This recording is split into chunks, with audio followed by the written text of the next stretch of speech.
My dear students, today we'll discuss opium poisoning. Opioids or poisoning by opioids. Opium is a neurotic poison. It decreases pain and increases sleep. It is narcotic analgesic poison. Previously we discussed non-narcotic analgesic, that is aspirin and paracetamol. Opium is narcotic analgesic. It relieves pain and it induces sleep in the person who has taken it.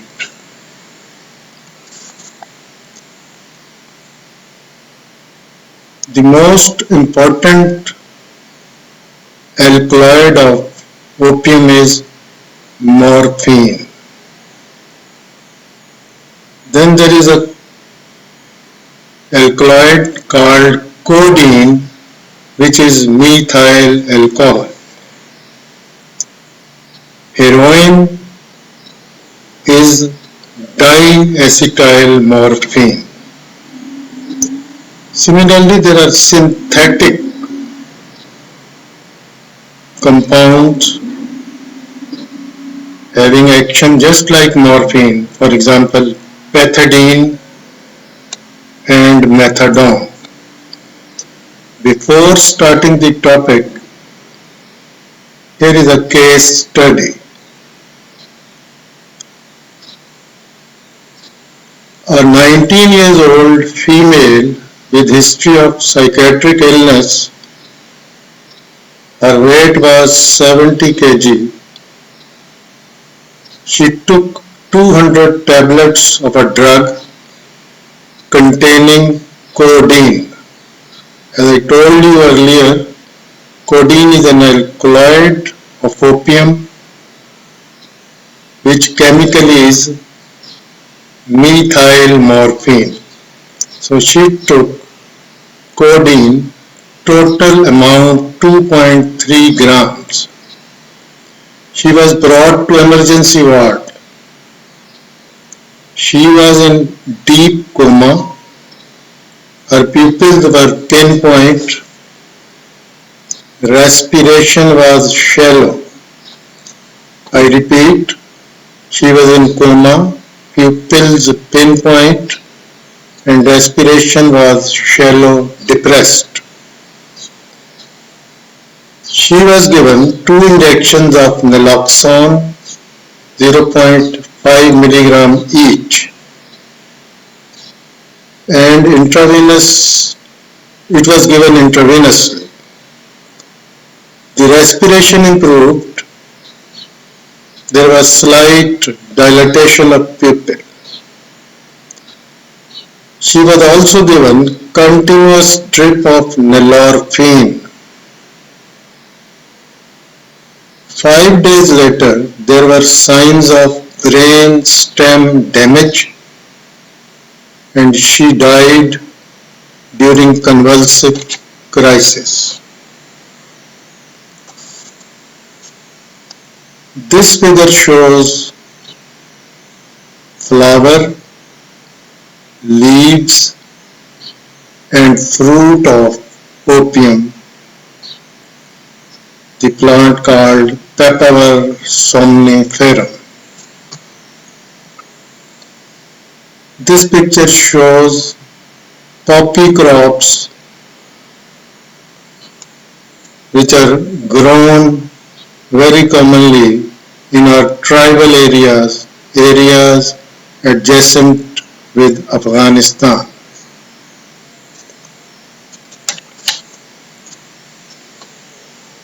In this backdrop, we'll study opium poisoning. Opium causes excitement initially and later narcosis or sleep. Narcosis predominates. Heroin is diacetyl morphine. It is brown sugar, synthetic derivative of opium, and it has got very high addiction potential. Pethidine, as I told you earlier, it is synthetic analgesic, having morphine-like action. Its potential for addiction is also high.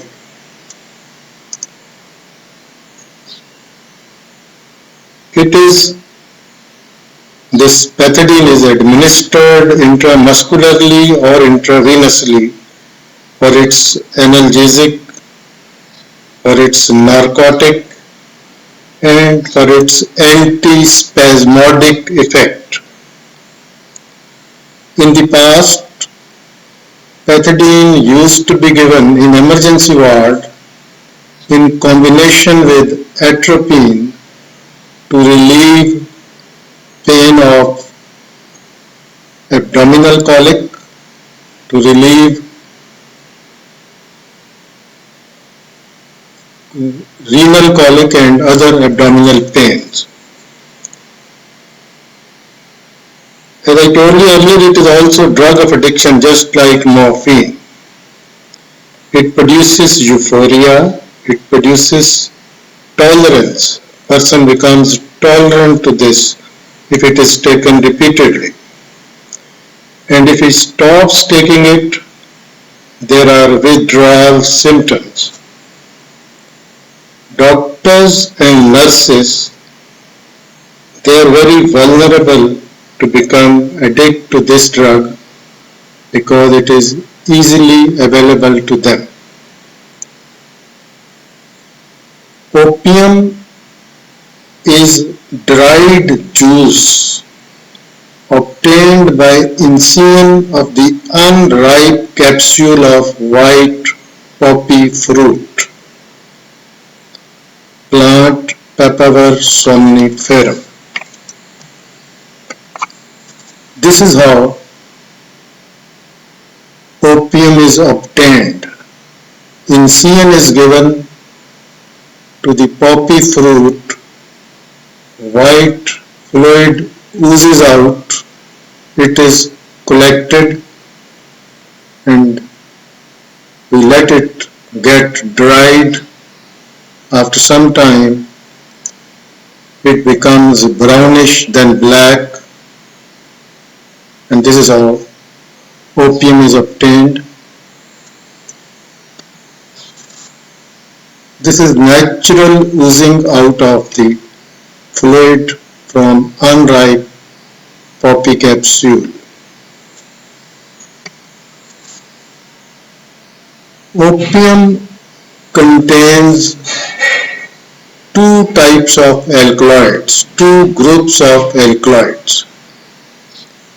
Phenanthrene group and isoquinoline group. In phenanthrene group, there are morphine, codeine and thebaine. Morphine is 10%, codeine is 0.5% and thebaine 0.3%.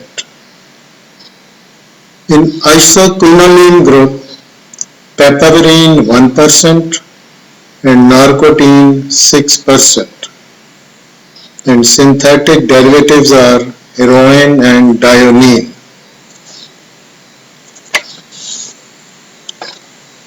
Opium seeds, they are also called khas or khashkhash in Punjabi. They are harmless, they are non-poisonous, green in color and used as cooked food. Their oil can also be used, which is harmless. Fresh crude opium is dark brown, becomes black on standing. These are rounded, irregular masses. Taste is bitter.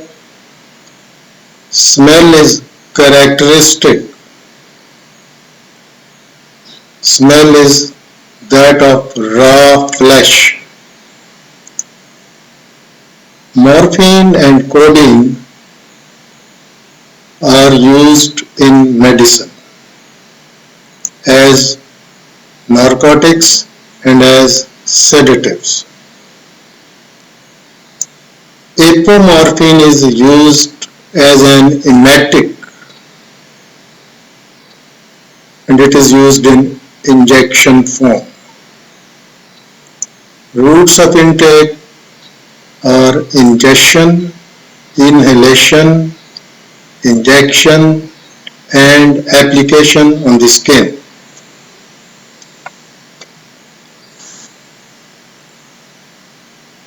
Here is opium, dark blackish in color, although when fresh fluid is taken it is white in color, but after standing for some time it becomes blackish. This is how an injection morphine is being taken by an addict. Signs and symptoms of opium poisoning. Signs and symptoms start within 3 to 5 minutes after injection of morphine. And if opium is ingested, signs and symptoms start after half an hour to 1 hour.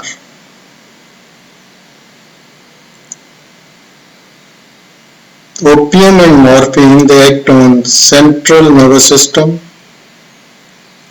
and there is first stimulation and then depression of CNS. Clinically, we can divide the signs and symptoms into various stages. Stage of excitement, in which there is a euphoria, false feeling of well-being. Person is happy just for nothing. There are hallucinations. Heart rate increases, and in children convulsions can occur. Next stage is of stupor. Person feels headache, giddiness, heavy limbs. There is cyanosis of lips. Pupils are contracted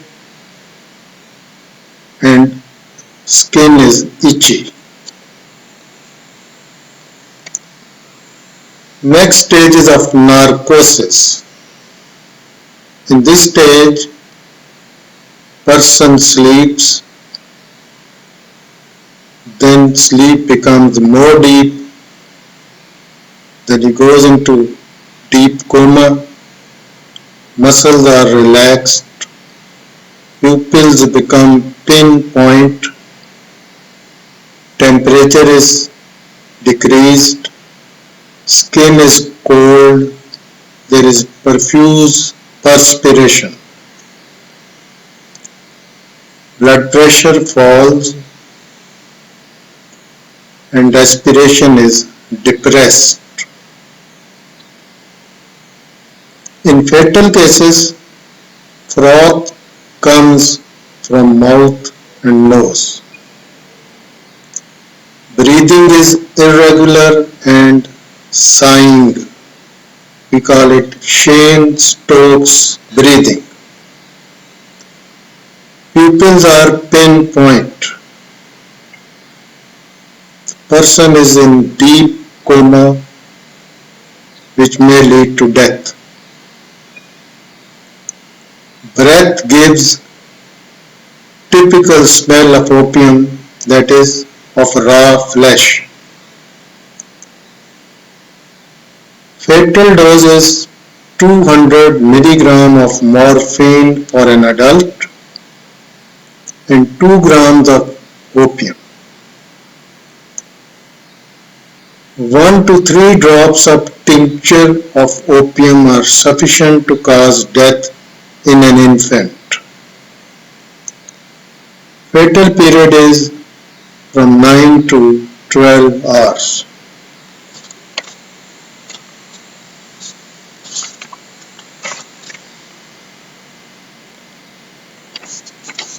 Well, there are few conditions in which morphine should not be used, although it is very commonly used in medicine. Contraindications for giving morphine. At extremes of age, morphine should not be given. In cases of bronchial asthma, morphine should not be given. If the person is suffering from COPD, chronic obstructive pulmonary disease, morphine should not be given. Similarly, in acute abdomen, morphine should not be given. Well, we stop here. Next time we'll continue with diagnosis, postmortem effects, postmortem findings, and medico-legal aspects of opium. We stop here. Thank you very much.